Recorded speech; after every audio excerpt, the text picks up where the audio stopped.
extracelular y por dentro es la belleza. Ahí está, líquido extracelular, líquido intracelular.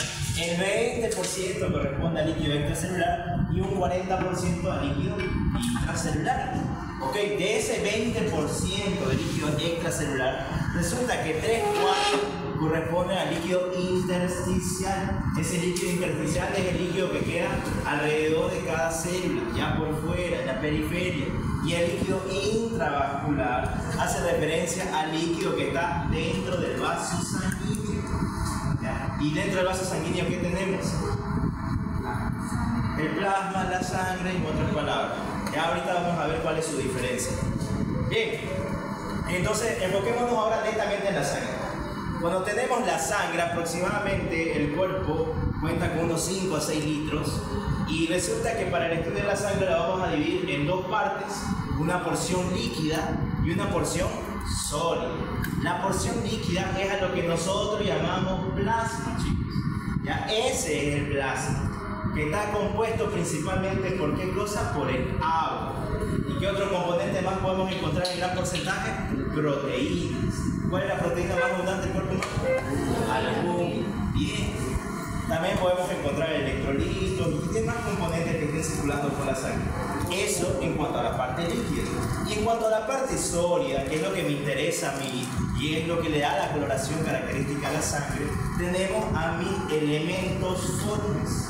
Y esos elementos formes son de 3 tipos, chicos. ¿Cuáles son? Eritrocitos o glóbulos rojos, glóbulos blancos o leucocitos y las plaquetas. Exactamente.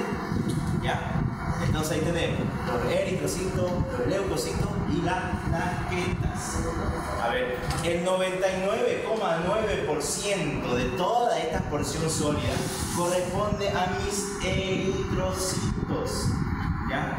Por eso es que la sangre es roja, porque está casi totalmente llena de eritrocitos. Los leucocitos y las plaquetas apenas son un 0,1%. Ya cuando ustedes hagan la práctica en fisiología del hematocrito, van a ver cómo centrifugan una muestra de sangre y van a ahí ver cómo queda una parte por arriba, que sería el plasma, que es un color medio amarillento, y una parte de abajo que queda más rojiza. ¿Ya? Y entre media de ella van a ver una pequeña porción. Esa pequeña porción son mis glóbulos blancos y mis plaquetas. Y esa parte roja que está por debajo son mis glóbulos rojos. Y lo que va a quedar por arriba, que es prácticamente líquido, va a ser mi plasma. ¿Ya? Entonces así la vamos a estudiar a la sangre. Ahora, si bien el Robbins se inicia con edema y derrame, yo quiero iniciar con esta parte, que es la hemostasia, ya para ir aprendiendo distintas patologías que se van a derivar de este proceso. Pero para entender las patologías, a mí siempre me gusta iniciar entendiendo qué es lo normal. ¿Ya? Entonces vamos a partir de eso, vamos a salirnos un poco del pato y vamos a enfocarnos un poquito más en la parte de física. ¿Ya? Entonces la hemostasia, chicos, ¿qué es la hemostasia como tal? Es la prevención de la pérdida de sangre. Resulta que yo tengo un vaso sanguíneo, tranquilito, pero de repente ese vaso sanguíneo sufrió una ruptura. Si ese vaso sanguíneo se rompe, ¿qué se va a empezar a liberar? Sangre. ¿Ya? Y entonces, ¿qué hace el cuerpo humano para evitar que se salga esa sangre? Un proceso de hemostasia. ¿Se entiende? Ahora, ¿cuál va a ser la finalidad de esta hemostasia? Primero que nada, limitar esa hemorragia. La hemorragia es la pérdida de sangre, ¿ya? Pero ¿cómo lo va a hacer? A través de la formación de coágulos, ¿ok? Ahora, vamos a aprender entonces que existen distintos mecanismos que intervienen en la formación de un coágulo. Ya eso lo vamos a estudiar de la siguiente manera. Vamos a ver que cuando hay un proceso de un escape, de hemorragia, porque hay daño a un vaso sanguíneo, la hemostasia se va a basar primero en una vasoconstricción o espasmo vascular. Tenemos la formación del tapón plaquetario, la formación de un coágulo sanguíneo y la proliferación del tejido fibroso. Ya, vamos a estudiar entonces cómo funcionan cada una de estas cosas. Ok, iniciemos entonces por la vasoconstricción. Resulta que este es mi vasito normal, pero si ese vaso disminuye su calibre, se va a empezar a llamar vasoconstricción. Pero recordemos un poquito, siempre es interesante, ver las distintas capas que tiene mi vaso sanguíneo. Fíjense, esta que está más por fuera se la conoce como adventicia. Tienen una capa bien gruesa de músculo liso, que es la túnica media. Y tienen una capa un poquito más delgada, pero muy importante, que es la íntima, que corresponde al endotelio. Entonces, cuando hay un proceso de hemostasia, porque hay una hemorragia, este músculo liso es el primero en responder. ¿Qué va a hacer ese músculo liso? Sus fibras se van a acortar, es decir, que va a haber una vasoconstricción. Aquí está el daño. ¿Cómo va a responder el vasito? Causando una vasoconstricción, disminuyendo la luz de este vasito. ¿Ya? ¿Para qué? Para evitar de esa manera que se siga escapando más sangre. Sin embargo, no estamos tratando el daño inicial. Entonces, este simplemente es el primer paso, la primera respuesta. Y a ver, la vasoconstricción puede verse a distintas causas. Por ejemplo, puede ser un espasmo miógeno local. Cuando yo hablo de un espasmo, estoy hablando de una contracción involuntaria. Miógeno hace referencia a músculo, ¿ya? Entonces es una contracción involuntaria de origen muscular. Automáticamente el músculo liso de mi vaso sanguíneo sabe que tiene que hacer un proceso de vasoconstricción para evitar que la pérdida de sangre no sea masiva, sobre todo si es que el daño al vaso sanguíneo fue muy grande, ¿ya? A ver, otro proceso que tengo son la secreción de factores autacoides. Y a ver, un factor autacoide es toda sustancia que va a tener un cierto tiempo de límite de vida, y asimismo ese tiempo de límite de vida que tiene es solamente el tiempo en que va a causar su función. Y otra característica que tiene es que ese factor autacoide puede actuar sobre la propia célula que la está secretando o sobre los tejidos adyacentes. Es decir, que su función es a nivel local, en el mismo sitio donde está ocurriendo ese daño. ¿Ya? Y a ver, ejemplo de un factor autacoide. Por ejemplo, tenemos ahí al tromboxano A2. ¿Ya se acuerdan que hace el tromboxano A2? Vasoconstricción. ¿Y qué más? Agregación plaquetaria. ¿Y por qué me interesa la agregación plaquetaria? ¿Cuál era una de las funciones de la plaqueta? Formar el tapón plaquetario, que posteriormente me va a ayudar a formar el coágulo. Ya bien, eso lo vamos a aprender hoy. Ya, pero no se olviden, eso es importante. Por ejemplo, otra sustancia que también cumple la misma función del tromboxano A2 y que es muy buena como factor autacoide es la serotonina. ¿Ya? Eso por parte de secreción de las plaquetas. Las plaquetas entonces me están liberando esas principales dos cosas, tromboxano A2 y la serotonina. Pero por parte del endotelio, él también va a tener una respuesta para que haya vasoconstricción. Y la sustancia que libera el endotelio es la endotelina 1. ¿Ya? No se olviden, esa es importante. Es un potente vasoconstrictor, la endotelina 1. Y si yo les llegara a preguntar cuál es el vasoconstrictor más potente del cuerpo humano fisiológico, ¿qué responden?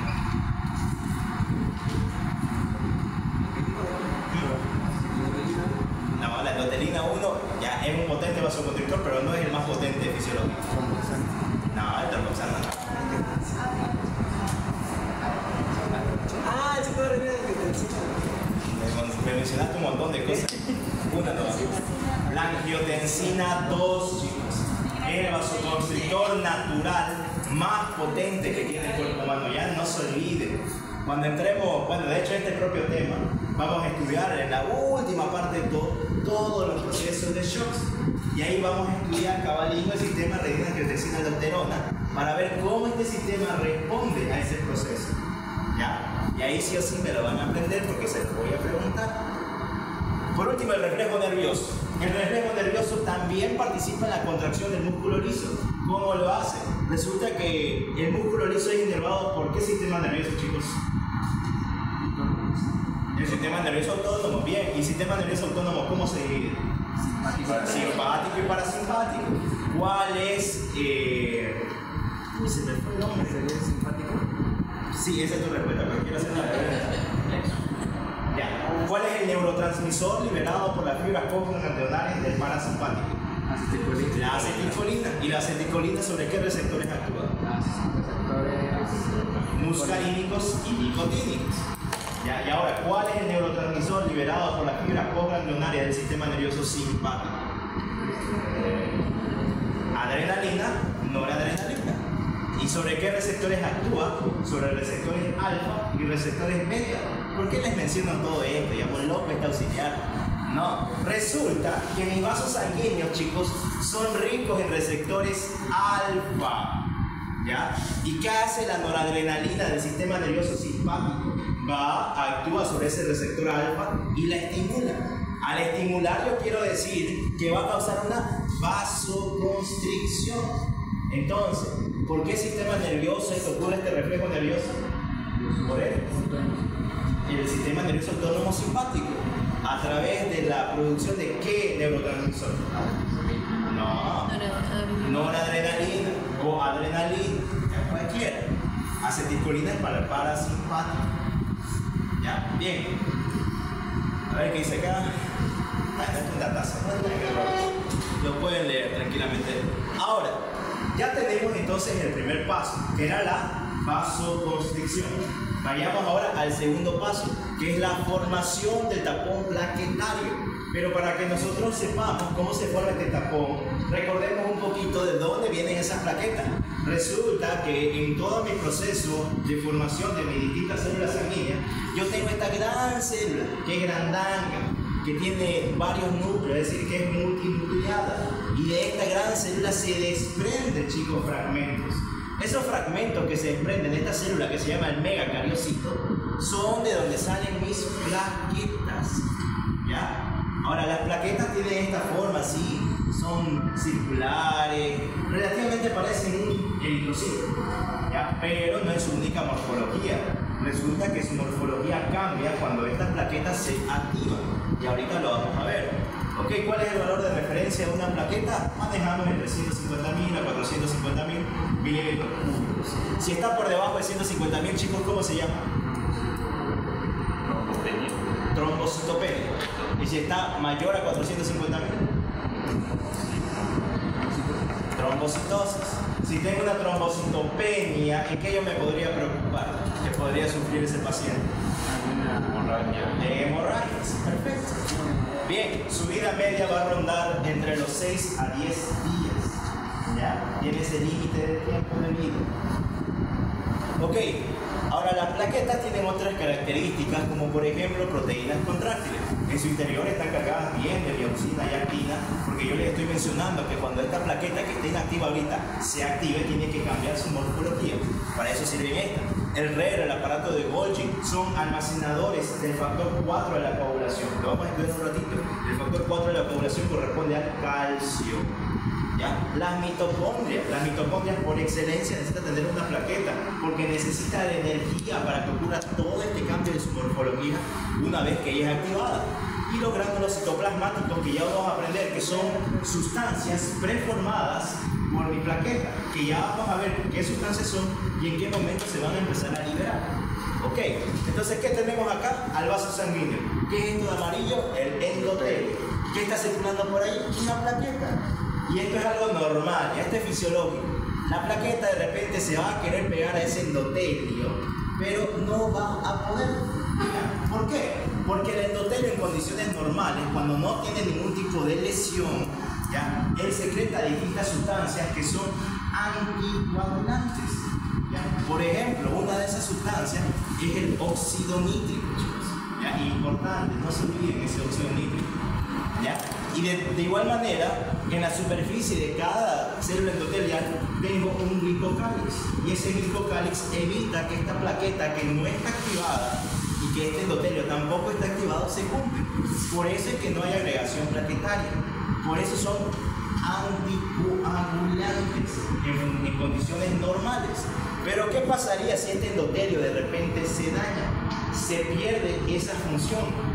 Y en el lugar donde está ocurriendo el daño, va a venir esta plaqueta y sí se va a poder unir a ese endotelio dañado. ¿Ya? Entonces, ¿se entiende cómo funciona? Y esto es facilito, vamos a ir de menos a más. A ver, entonces fíjense, tengo aquí mi endotelio y por el endotelio yo por debajo tengo una membrana basal, que es básicamente el tejido conductivo adyacente a él. Ok, ¿qué me interesa de esto? Que en su membrana basal yo voy a encontrar dos sustancias importantísimas. El colágeno, ¿ya? Y el factor de von Willebrand. No se olviden de este de acá. Ya, las dos en realidad son importantes, pero esta acá no se olviden igual.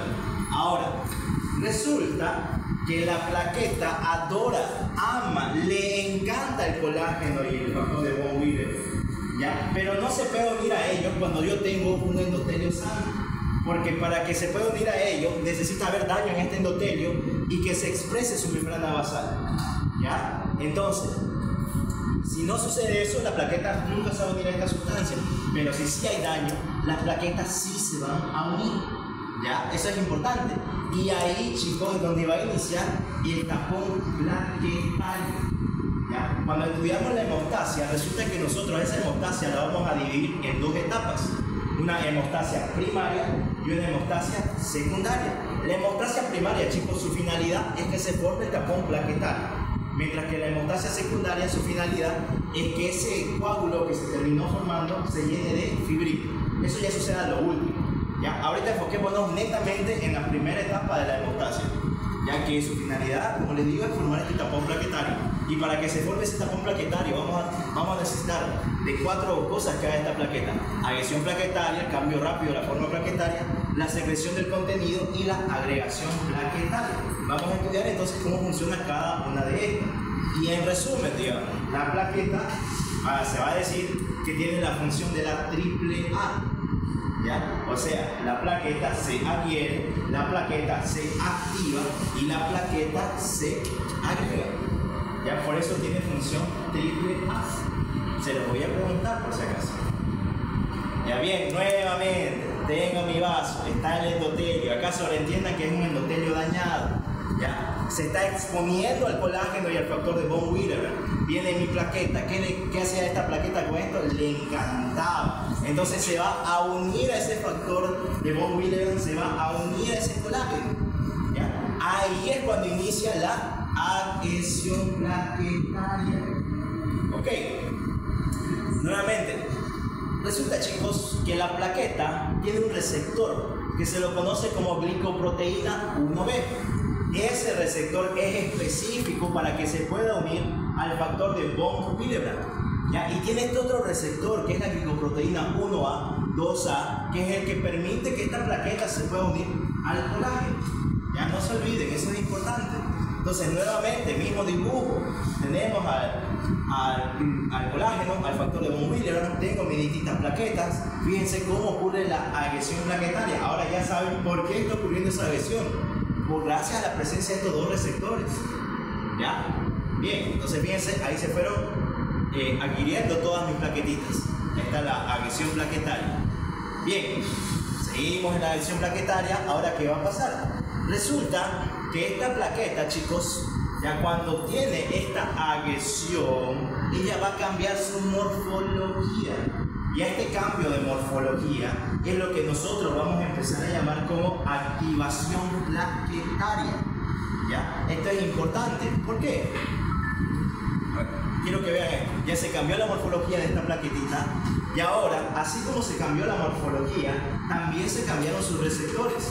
Este receptor se modificó. Ahora este receptor va a empezar a ser llamar glicoproteína 2B3A. Y esta es importante. ¿Por qué? Porque esta glicoproteína 2B y 3A va a facilitar que se le una esta otra sustancia, que es el fibrinógeno, ¿ya? Y ahorita les voy a decir por qué es importante que se una ese fibrinógeno. Fíjense, ahí ya se está uniendo. Ahora, resulta que, fíjense, para que haya activación plaquetaria yo necesito de dos cosas: el cambio en su morfología y la secreción del contenido de los gránulos. Entonces aquí tengo mi plaquetita, aquí están sus gránulos contenidos, lo va a empezar a liberar. Entre ellos, por ejemplo, yo le decía tromboxano A2, está la serotonina, también está el ADP, ya cualquiera de esos puede ser. Y a raíz de esta secreción más el cambio de morfología es que realmente acá yo puedo decir que se trata de una activación plaquetaria. Ahora, ¿qué es lo característico de esta activación plaquetaria? Que para que esta plaqueta pueda activarse, ya necesita la presencia de esta otra sustancia, que es la trombina. Entonces, estábamos acá. ¿Qué pasó primero? Se puso el endotelio. Tenemos el glucógeno, el factor de von Willebrand, vinieron mis plaquetas. Esas plaquetas se unieron a estas sustancias, ya, y posteriormente se activaron, cambiaron su morfología, empezaron a secretar todas estas sustancias. Fíjense, ahí están sus gránulos, ¿ya? Y a raíz de eso también cambiaron sus receptores. Como cambiaron sus receptores, se le empezó a unir estas cruces celestes que es el fibrinógeno. ¿Ya? Pero para que libere su sustancia, yo necesito de esta cosita verde que está acá, que es mi trombina. Entonces la trombina se une a las plaquetas y permite que se puedan liberar sus gránulos. ¿Ya? ¿Para qué liberan estos gránulos? Por ejemplo, digamos el tromboxano 2 lo está liberando para que atraiga más plaquetas, ¿ya? Para que se forme más un tapón plaquetario realmente. Bien, entonces fíjense, tenemos la misma situación. Se liberaron los gránulos, atrajeron más plaquetas y esas plaquetas se van a seguir uniendo, ¿ya? Van a seguir contribuyendo a mi tapón plaquetario, ¿ya? Ahora, más trombina, más liberación de los gránulos, más unión del fibrinógeno, y ahora resulta que ese fibrinógeno, chicos, ¿ya? Se va a transformar en fibrina. El fibrinógeno como tal, ¿para qué me sirve? Para que todas esas plaquetas que se están acumulando se unan, pero son uniones débiles, son uniones lábiles, ya se podría disolver fácilmente. Entonces ese fibrinógeno se tiene que transformar en fibrina. La fibrina es, por así decirlo, como un cemento, si ustedes quieren decirlo. ¿Ya? ¿Para qué? Para que esa unión de distintas plaquetas sea una unión fuerte, una unión que realmente les sirve. ¿Ya? Por eso se transforman en fibrinógeno. Ok, entonces la trombina, aparte de que permite la liberación de esos gránulos por parte de mi plaqueta, también se va a unir al fibrinógeno.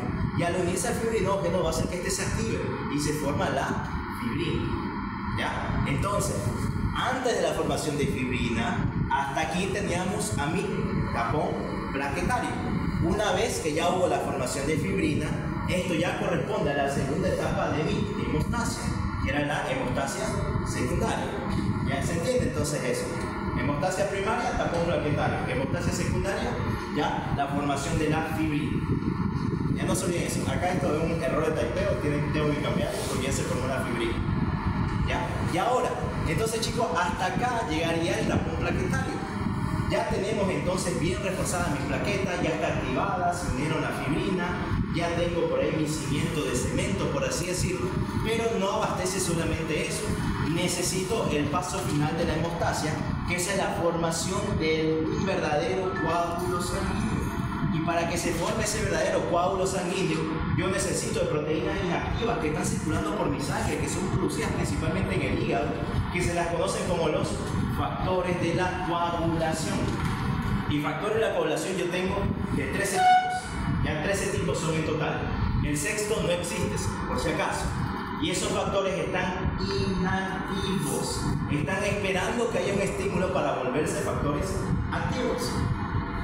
Ok, entonces ¿cuál es la finalidad de que se dé toda esta cascada de la coagulación? Que se convierta el fibrinógeno en fibrina. ¿Ya? Ahora, fíjense que cuando yo hablo de cascada de la coagulación, yo voy a hablar de dos vías, chicos. Una vía intrínseca y una vía extrínseca. Ok, aquí están sus conceptos, pero para que se entienda, la vía intrínseca se da cada vez que hay un daño dentro de mi vaso sanguíneo. O sea, que ese endotelio se dañe, que se exponga a su membrana basal, y al exponerse a su membrana basal hay exposición del colágeno y del factor de von Willebrand. En cambio, la vía extrínseca de mi cascada de coagulación va a suceder cuando el daño del vaso es externo, por ejemplo, un corte, ¿ya? Donde ahí se va a estimular un factor de la coagulación conocido como el factor tisular, ¿ya? Y a raíz de eso es que se va a dar esta cascada de la coagulación, ¿ya? Esa es la diferencia que tiene. Las otras diferencias son los distintos factores que intervienen en cada una de ellas, y ya lo vamos a ir estudiando. ¿Ok? Esto es importantísimo. Los factores dependientes de vitamina K. ¿Alguien sabe cuáles son esos factores? 2, 7, 9 y 10. Bien, 2, 7, 9 y 10. Yo siempre me acuerdo con la mnemotecnia 2790. Se escribe en número romano. 2, 7, 9, 10. Ya el 0 es por el 10. Ya yo siempre ocupo eso. A ver qué hora es, ya veo que están llegando acá. Ya, da tiempo para que terminemos esta cascada de la coagulación. Acá simplemente tienen un cuadrito con todos los factores, sus distintos nombres que tienen. Ya lo pueden estudiar, está en cualquier libro que ustedes lean. Y ahora, veamos rápidamente cómo funciona esto. Fíjense, ¿cuáles eran las dos vías de la cascada de la coagulación? Extrínseca y extrínseca, ¿no? Y va a llegar un punto en que esas dos vías van a confluir en una sola vía. Y esa es la vía común. Y esta vía común va a partir de este factor de acá, que es el factor 10, que recibe también el nombre de factor de Stuart Power. Ok, resulta que ese factor 10 lo que va a hacer es activar a la protrombina, pero no lo hace solito, lo hace con el calcio, lo hace con fosfolípidos y lo hace con el factor 5 de la coagulación activado.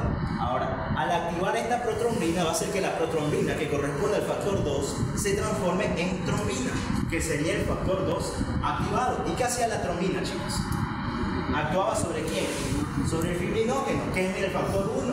Y el fibrinógeno, una vez que es activado, se transforma en fibrina, convirtiéndose en el factor 1 activado.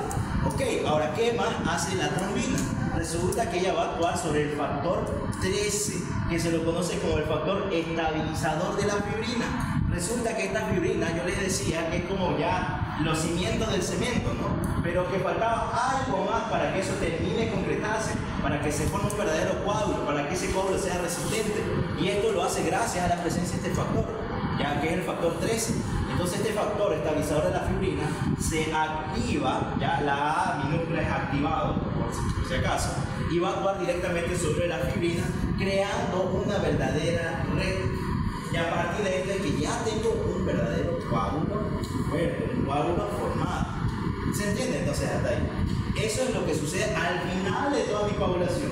Esa es la vía común. Ahora, yo le decía, tenemos una vía extrínseca, tenemos una vía intrínseca. La vía extrínseca, ¿por qué se caracterizaba? Porque había un daño por fuera del vaso.